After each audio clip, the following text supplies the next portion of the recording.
Hello, everybody. Welcome back to the Slumber Party. So, shout out to Martin. I was watching one of his videos, just doing some research, looking at some of the links that he shared. And I ended up thinking about old newspaper archives and how we are going to start exploring them. And I also have an idea. I don't even know where this is going to turn to or how it's going to develop. But I want us to start looking at future dates to come, like maybe, a date next week, a date a month from now, and see what was going on in the headlines of different years, as we just look through the archived articles on those specific dates and see if we notice any patterns or anything like that, just notice anything at all. So right now it's 2 a.m, 2:24 to be specific, on September 22nd. And so I figured we could look at, real quick before I go to bed, into headlines from September 22nd of prior years. Let's see what we find. September 22nd, 1900. The El Paso Daily Herald. Wow, check this out.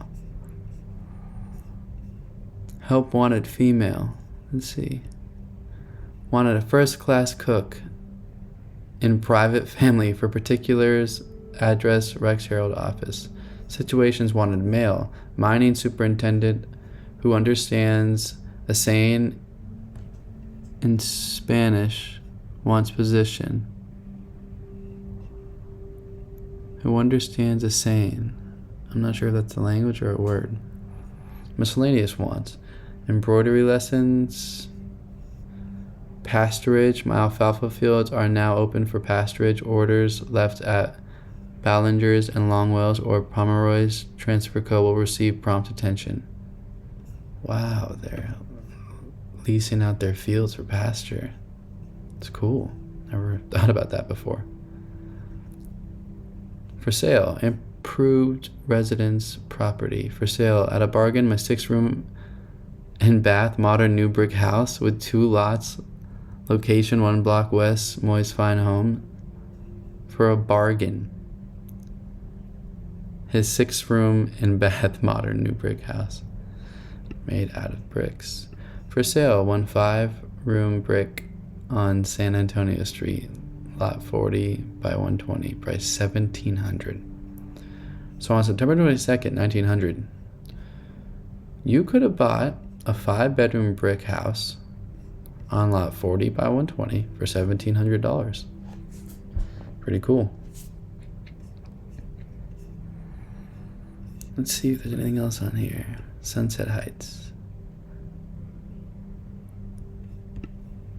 Sunset Heights, situate on proposed electric car line to the smelter, is delightful for situation and overlooks all the city of El Paso, Juarez, the Rio Grande and its valley, and far into Texas and Mexico. Every city grows toward its higher ground. And El Paso is doing likewise. In this large tract, lots are sold very cheap on installments or for cash. That's interesting. Situate on proposed electric car lines to the smelter. So I guess they're advertising there's going to be transportation. It's pretty cool though, electric car lines in 1900. Pretty sweet, pretty nifty. I don't know if that would be my first assumption. Bubonic plague, wow, look at that. Here, experiments were conducted with the virus taken from the suspect. Animals were inoculated and the disease watched. The disease, said Dr. Vilas, even to an experienced eye, could be recognized as being identical with the bubonic plague of Bombay. He explained the precautions taken by the government at the quarantine station. Wow, interesting. That's crazy. I wasn't even... Okay, so September 22nd, 1900, they were dealing with bubonic plague quarantine stations. Never knew that. When questioned on the matter, Dr. Vila stated that in only a small percentage of the cases of bubonic plague in San Francisco was the disease recognized. Many of the cases, which afterwards were proved to be genuine Asiago plague, I don't know if I'm pronouncing that correctly, were treated as first as pneumonia and typhoid fever. The presidents of the local board of health stated that the 16 cases of plague in San Francisco represented only the cases which were discovered. He replied to a question by Dr. Gallagher, remarking that there may have been as many cases of the plague in San Francisco as there have been deaths. That's interesting. Wow. Kind of mind blown. Rather large. Willie Hardwood. Gee, I can't see how any soldier could wear one of them. Oh my god, this is a comic in 1900. In the paper, the El Paso Daily Herald.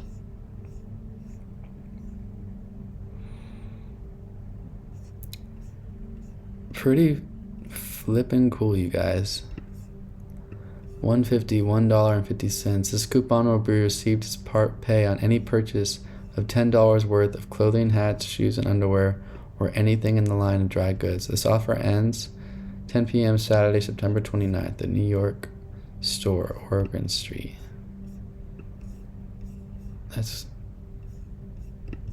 wow. So...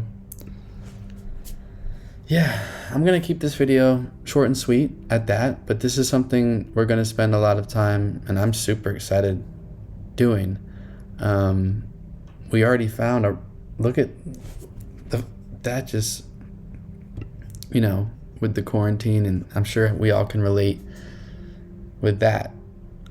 So just pretty cool, you know, the threads that are woven throughout time that connect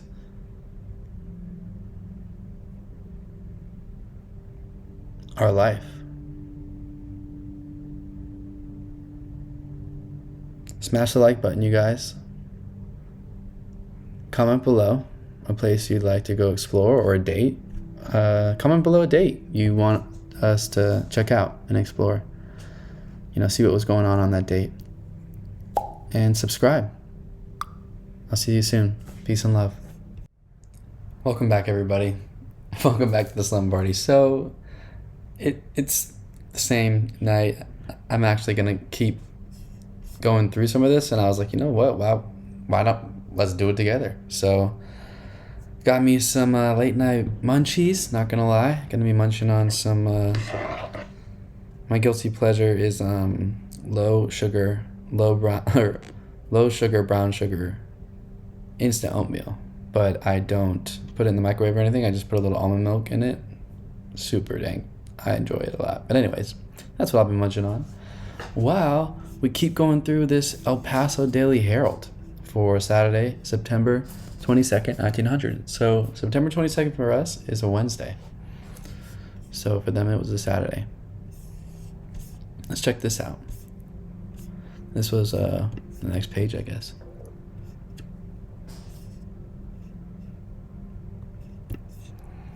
Diplomats stumped, taken Webster Davis's name in vain. The United States, non-liable for Spain's promises and concessions in the colonies. The Greater American Republic, campaign forecast, Clara Barton, and automobiles.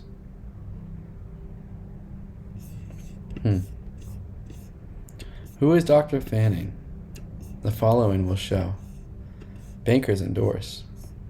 Dr. Sullivan and co-banker. To whom it may concern, we have known the bearer, Dr. Fanning, for years. He's an old resident of this place, and we cheerfully bear testimony as to his being a good and highly respected citizen and worthy of all confidence that a gentleman merits. Well, you know, if Sullivan and Co. says it, we're going to do whatever Dr. Fanning says. T.C. Frost and co-bankers. To whom it may concern. We have known the bearer, Dr. Frank Fanning, of this place for many years favorably and well.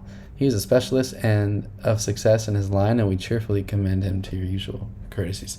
I don't know why. I just don't really like this guy off the rip. They're just like, seems pretty fake. San Antonio's largest merchant. Yep, he's great. We don't even need to keep reading it. Congresses are endorsing him. A lieutenant governor talks about him. President pro tem. Senate Chamber 20, blah, blah, blah, Austin, Texas. That's pretty cool. Well, what does he do? I guess he's just a doctor with a lot of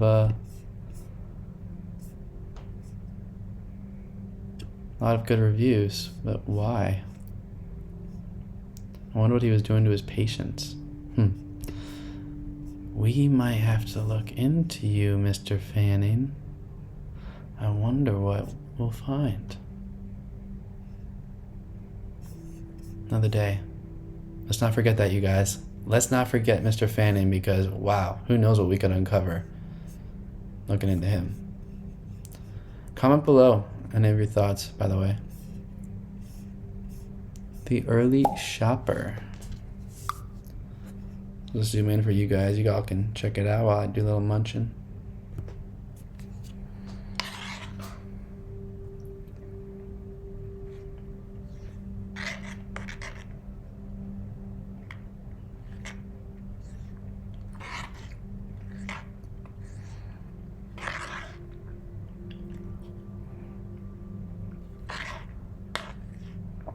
I mean, you know, this is a slumber party, you guys, so munch with me. Let me know what you're munching on in the comments.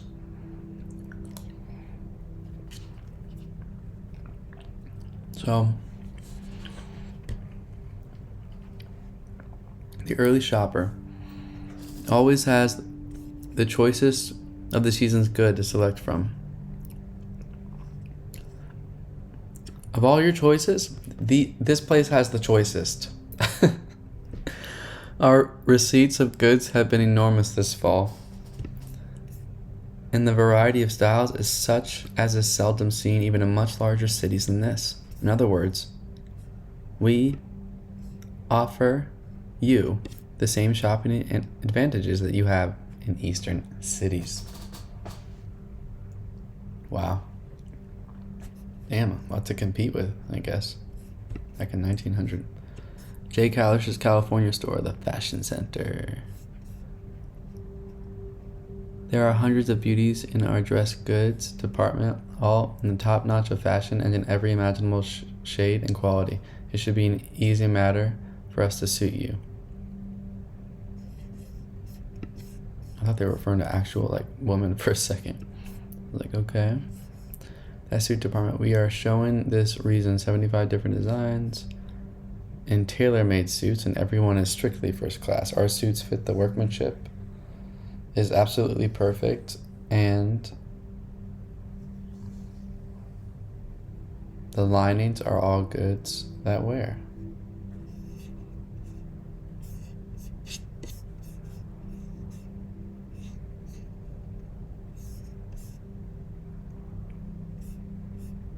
Wow, look at this.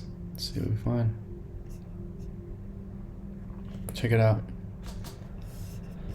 I'll do some munching. Let's see what we got. The weather, personals. Let me know what you're seeing, guys. Comment below.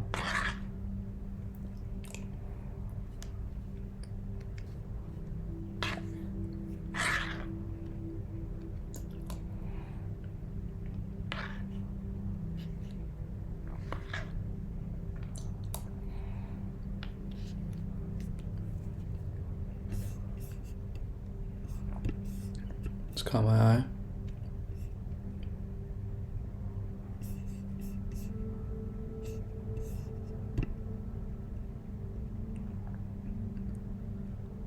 The marked man, the man who gets his neckwear shirts and other men's furnishings at light bodies is certain to attract attention and favorable comment on the part of the fair sex.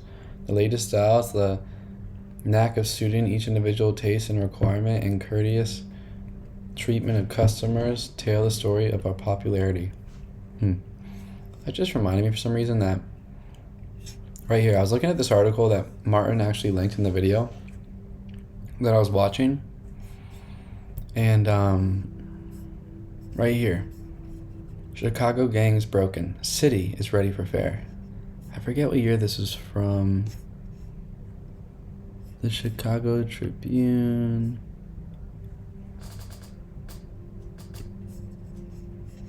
(1932). Okay, so we're at 1900. This is 1932. But check this out.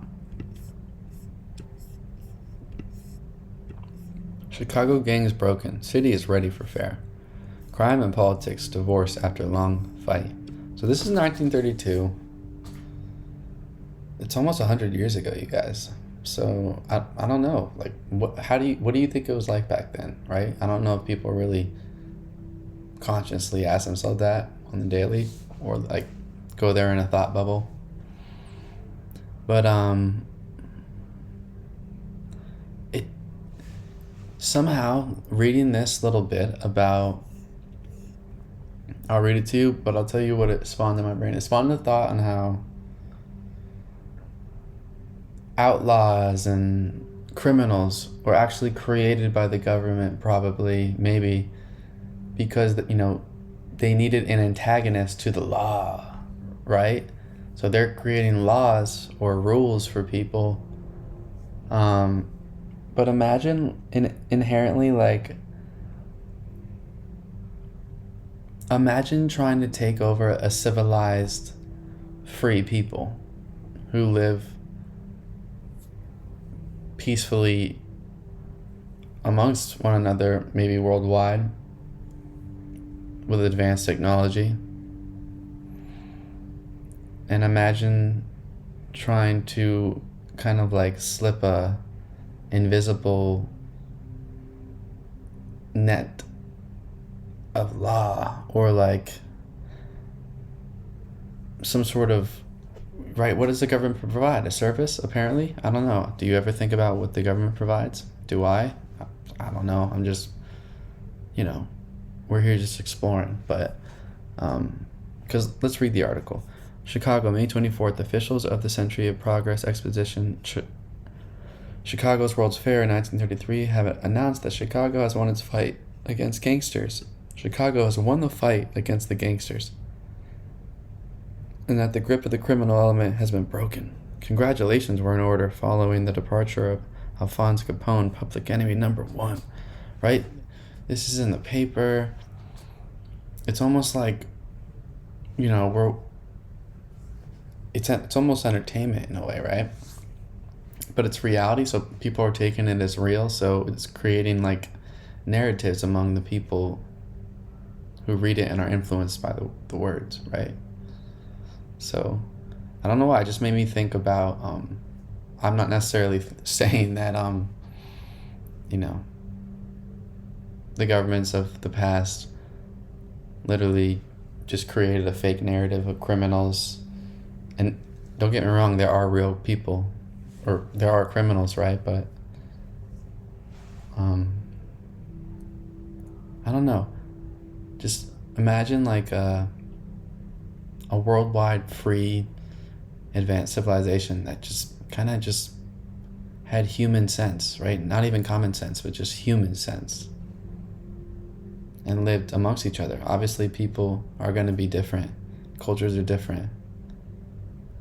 But I just have a weird feeling that maybe that's how it was. And somehow, I guess the ancients calls it like a cosmic breath. I don't know, we'll look into it, but like, so what goes up must come down. Everything, I guess, in this universe is like a breath.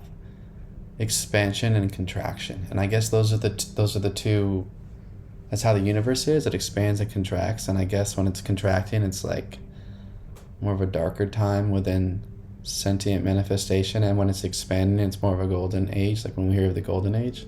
I don't know, just random thoughts. But we can go back to the El Paso for a little bit longer,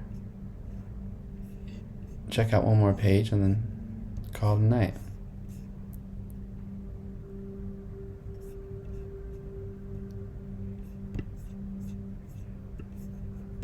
The Danvers Jewels reminds me of I think Supergirl. I think the last names are Danvers in the show. By Mary Coleman Deli, author of Red Pottage.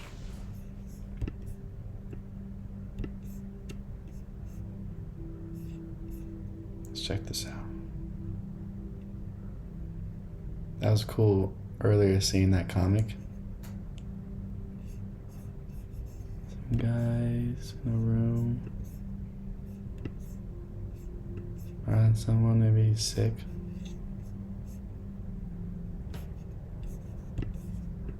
Nah, we gotta look at least at one more page. Here we go. Let's see what we can see here.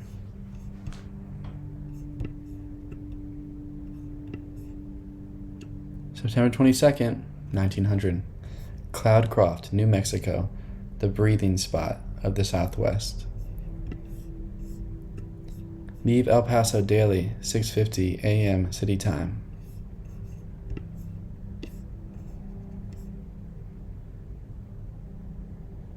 TNP, the Texas Pacific Railway.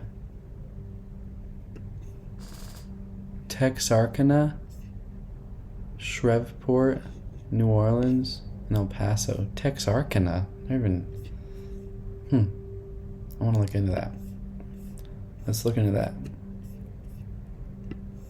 Jolly Jobbernals have a boat race.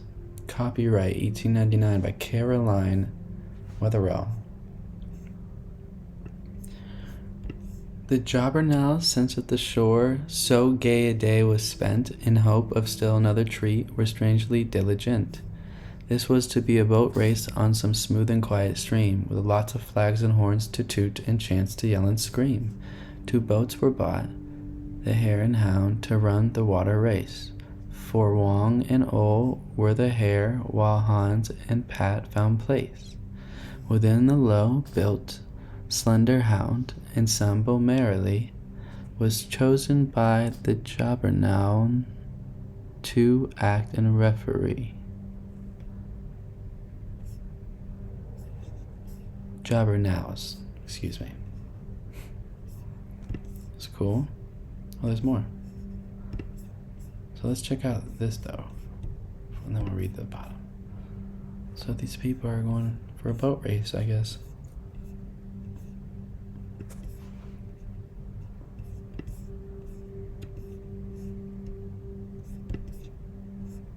And I guess now they're trying to kill a pig. They practiced every day their stroke. Their diligence was fine. Each oarsman boasted blistered arms and dislocated spine. Old Master Chips were coached for all and scolded long and loud, when anyone would drop his oar or of his skill seem proud. The pig in this had naught to do and greatly felt aggrieved. He took to crime, for while they worked he in the gardens thieved. Poor Mother Goose's cabbage patch the wicked pig uprooted. 'Twas only when she got her stick he changed his mind and scooted. Interesting. So, somehow, the crime narrative, right? Maybe it was a big narrative back then. Crime, crime, crime. We beat the gangs. I don't know. I didn't live back then. This is one of the first archived news articles, days, papers I'm ever looking into. So, just, talking freely, to my people out there.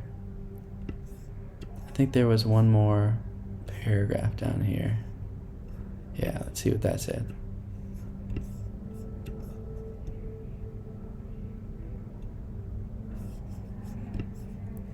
This looks like the boat race, but some people fell over. The evening of the race came round, and on the river shores, the Jobbernals and all their friends, dressed fine as commodores, were gathered to applaud the sport and wave their pennants gay, as speeding swiftly to the goal, the racers made their way. Alas, the pig, with envy filled, resolved to spoil the race, and sneaking in the water smooth, swam out a little space. He met the racers in midstream, the boats were both upset. The doctor came and dosed them all for fear of cold they'd get. Okay, so a doctor narrative. Dosing them.